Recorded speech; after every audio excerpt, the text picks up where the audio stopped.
In Saligao, a quiet village in North Goa where palm shadows fall long across narrow lanes and the air carries the scent of earth after night rain, there is a stretch of road the locals do not use at dawn.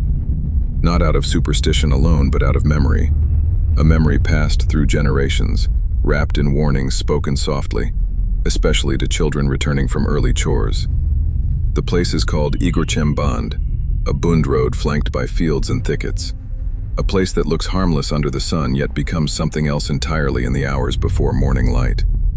For decades, some say a century, villagers have claimed that Igorchem Bandh is not safe between 3:30 a.m. and sunrise. The warnings are always the same. Do not walk alone. Do not answer if someone calls your name. Do not look behind you if you hear footsteps that don't match your own. In a culture rich with Catholic, Hindu, and indigenous Goan folklore, this road has gained a reputation not simply for being haunted, but for being occupied.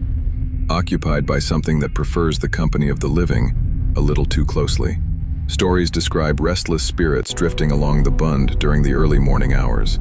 Not floating specters in white, not monstrous apparitions, but shadows shaped like people, walking with a slow, deliberate gait. Witnesses say the figures appear solid until approached, then they distort or dissolve into the darker patches of night. Farmers who once walked to early fields claim they would hear someone trailing behind them. Footsteps that stopped when they stopped, resumed when they resumed. Some described feeling a hand brush their shoulder when no one else was near. One elderly villager recalled returning from delivering milk before dawn and seeing a man standing at the edge of the road, facing away. When she called out a greeting, the figure turned. Not fully, only just enough, and she saw no face, only darkness where features should have been. She ran, and the sound of footsteps followed only until the first house lights came into view. One of the most enduring elements of the Igorchem Bandh legend involves a local priest whose name varies from telling to telling, but whose story remains consistent. He was called to perform an exorcism or spiritual cleansing near the bund after villagers reported intensified sightings. Figures sitting along the roadside, voices whispering from the thicket, strange shapes moving in the peripheral dark. According to the legend, the priest attempted to challenge the presence that haunted the road.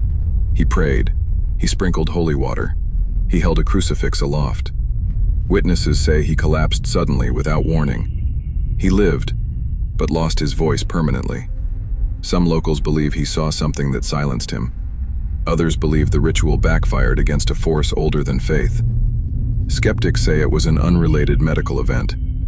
But in Igorchem folklore, the silence of the priest sealed the reputation of the road forever. Theories, whispered, never formally recorded, include 1. Spirits of those buried without rites. Igorchem was once an area associated with unmarked burial grounds. The restless dead, some say, wander until first light. 2. Victims of old accidents along the bund. Roads without lamplight often become sites of tragedy, and memory takes shape in haunting. 3. A single, malevolent entity. Some villagers describe not multiple spirits, but one, a dark figure who mimics human movement but not human distance, appearing closer each time the witness looks away. 4.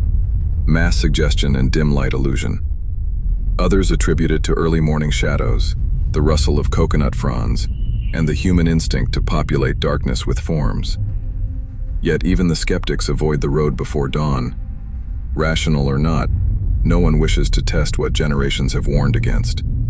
Despite Goa's modernization, car headlights, scooters, street lamps in many areas, Igorchem Bandh still retains its old quiet.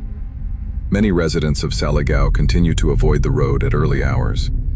Visitors occasionally report feeling watched while walking near the bund, shapes shifting between the trees, sudden cold patches despite Goa's humidity, a sense of heaviness that lifts only once they leave the area. Local youth speak of daring one another to walk the bund just before dawn, but most who attempt it confess that the silence feels wrong, thick in the lungs, like inhaling someone else's fear. Igorchem Bandh is not a place of violence. No one claims the spirits harm anyone physically. There are no tales of attacks or possessions, only presence. The same presence described by villagers for generations. Quiet, watching, walking just behind you, close enough to hear your breath, yet fading with the first warmth of sunlight.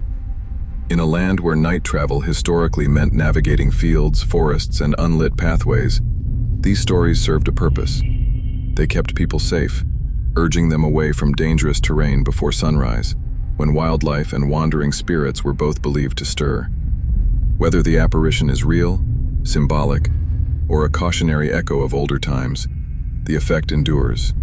Igorchem Bandh still exists, a simple coastal bund-road, ordinary by daylight. The fields breathe calmly, the birds chatter, the wind plays through the tall grasses as if brushing the past away.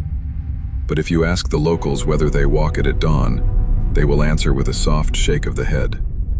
Some roads, they say, are not meant for the living at certain hours, and some footsteps, once heard behind you in the dim blue quiet of a Goan morning, are never forgotten.